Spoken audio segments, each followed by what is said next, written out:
হওয়ার পর আজকে প্রথমে স্পিকারের সঙ্গে দেখা আমার করলেন। কার্ডসি মিটিং ছিল, একটা ইন্টিমেশন আমার জমা দেওয়ার ছিল, সেই ইন্টিমেশনটা আমি জমা দিয়েছি। উনি আমাকে শুভেচ্ছা জানিয়েছে, আমি আমার শুভেচ্ছা ওনাকে জানিয়েছি।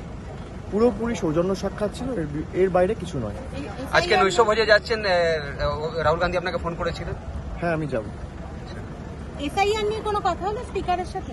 না, আমরা স্পিকারকে বলেছি যে আমরা চাই হাউস চলুক এবং এসআইআর নিয়ে আমরা ডিসকাশন দাবি করেছি। আমাদের এমপিরা গত 3 দিন ধরে, ইনফ্যাক্ট 4-5 দিন হয়ে গেল, 3 দিনের বেশি হয়ে গেছে, কন্টিনিউয়াস অ্যাডজার্নমেন্ট মোশন দিয়েছে, আলোচনা চেয়েছে।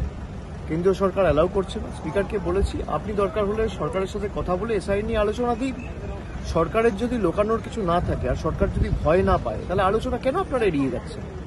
আমরা চাই হাউস চলুক, বিজেপি চায় না হাউস চলুক, বিজেপির কাছে জবাব নেই, উত্তর নেই, সেই কারণে ওরা এড়িয়ে যাচ্ছে। অবশ্যই কংগ্রেস আজকে পাশে দাঁড়িয়েছে, সেটা নিয়ে কি বলবেন? सर, जो डिजास्टर हुआ है उत्तरकाशी में, उस पर चर्चा होनी चाहिए। बिल्कुल।